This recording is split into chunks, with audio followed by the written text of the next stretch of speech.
So to land some of the best locations, you have to go through this framework to make sure you help that merchant.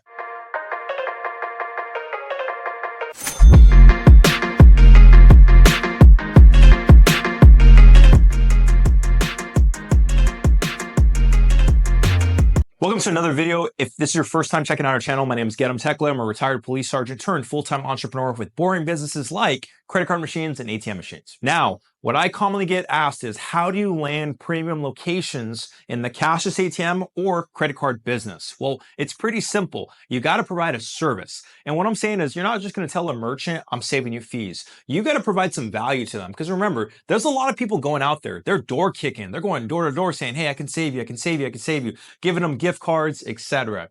This is how you surpass the competition. It's actually very simple. Provide the best value to them. You have to give them a different lens or a different framework to think through. Think of this. Think of it as like this. Sometimes somebody's wearing glasses and they see the world differently compared to you, but somebody else sees it completely different. Sometimes when you're so wrapped up in your circumstances, you don't see anything else different. So guess what happens? Somebody else comes in and like, why don't you do it this way? And you look at them like, I didn't think of that. So you have to provide the same service to people in the credit card business. So this is the approach I actually take when I'm going to businesses that I know they're going to be worth a lot, but I also want to provide the most value to them. What I actually do is I assess their situation, just like security professionals do when they're actually installing security cameras. I walk them through their actual business. I walk them through exactly how my solution is going to be better for them to either decrease efficiency or increase revenue. But either way, it's a win-win for them. So now, instead of just saving them credit card processing fees, what I actually do is provide them a different thought process on how to run their business or how to efficiently run aspects of their business. So what I like to do is actually look at the location, because granted, just because someone's doing something doesn't mean they're doing it the right way. How many times have you been in life where you're talking to a friend or a family member and you're like, dude, like they're like, it works or it doesn't work. It's very binary, very yes or no. But when you talk to them, you're like, bro, like, there's a different way to do this. Well, it's the same thing in this, guys. So don't be intimidated when you go into a business doing $300,000 a month, $1 million a month. Guess what? They're all struggling through the same things. They always need improvement. So what I actually like to do is figure out what type of equipment is going to be best for them, depending on how they actually do their business. So some approaches I like to take is, where is their actual entrances? Where do the customers go to? What is going to be convenient for the customer? What's going to cause the customer to want to spend more money? Do they have employees that actually are going to be accepting payments? Would it be better for them to actually go to the customer and accept payments? There's all these different things, right? So instead of just talking about it, let me actually give you a real life example, right? So follow me. So here's our actual office. We share it with our sister company ATM Together. Now, what you're going to see is, actually, let me grab this device so I can give you an example.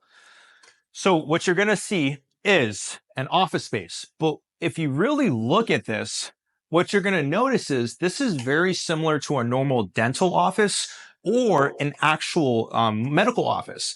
So now you're sort of thinking about, okay, if I want to approach a medical office or a dental office, they usually have a fixed entry point, right? And I know I'm using like military terms and all that, but what I mean is that there's a single point of entry for the customer to actually come in. So when payments occur, guess what? It really doesn't matter where it's accepted per se, as long as it's just one place, because the doctor's not going to be accepting payment in the back. The dentist is not going to be accepting payment in the back. There's usually a receptionist. So something as simple as this, what I actually do is determine, okay, cool. Now I know what kind of device I'm going to need. I'm going to need a cheaper one. I'm not going to spend $10,000 on some advanced like point of sale system with all these inventory and all that. It doesn't matter. They simply need a method to accept payment. So now at the core fundamental level, I know that, hey, they only need to accept payments. They don't need any of that fancy stuff. So what I want to do is break that down to them and different ways they can accept payment. So if I get something like this is a Valor. It's usually like a few $100s for these types of devices. I'm going to let them know like, hey, you're actually going to place this at the location. It actually has Apple Pay, it has touch to pay, it has a receipt printer and all that stuff. So, you know, it sounds very fancy, but the big thing on the back end is actually going to be the network, right? So they can actually start accepting payments online because it has a gateway to accept payments. So now you got that doctor thinking or that dentist thinking like, well, wait a second. If I can get people to pay for the actual reservation or the actual, I'm thinking of a dinner spot, but if I can get them to pay for the appointment up front, then it actually will reduce the amount of the inefficiency of them actually getting payment at the location. You don't have to train up the receptionist to say, hey, are you ready to pay?